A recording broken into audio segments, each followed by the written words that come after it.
प्रेम से बोलिए शंकर भगवान की जय, शिव परिवार की जय। आइए वे लोग शंकर भगवान का प्यारा सा गीत सुनते हैं और आनंद उठाते हैं। आप सब कैसे हैं? आप सब बहुत अच्छे हैं। मुझे उम्मीद है आप सबको तो ये गीत भी पसंद आएगी। आप सब अपना सपोर्ट म्यूट बनाए रखिए। धन्यवाद।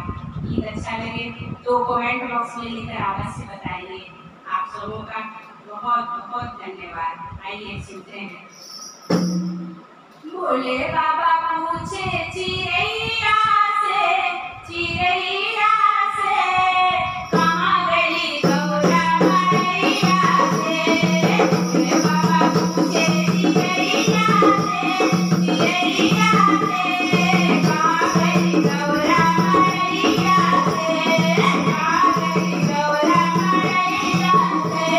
कोयल से पूछे पपिया से पूछे, कोयल से पूछे पपिया से पूछे, कोयल से पूछे पपिया से पूछे, कोयल से पूछे पपिया से पूछे। पूछे राजा के गौरैया से, गौरैया से कहाँ गई गौरा मैया से, कहाँ गई गौरा मैया से। भोले बाबा पूछे चिड़ैया से, चिड़ैया से कहाँ गई गौरा मैया से, कहाँ गई गौरा मैया से। बना से पूछे लहंगी से पूछे, बना से पूछे लहंगी से पूछे। पूछे राजा के दोनों भैया से, पूछे राजा के दोनों भैया से, दोनों भैया से कहाँ गई गौरा मैया से, कहाँ गई गौरा मैया से।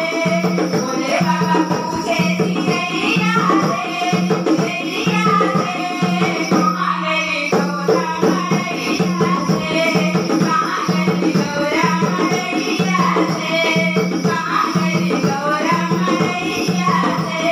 ब्रह्मा से पूछे, ब्रह्माणी से पूछे, ब्रह्मा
रे ओ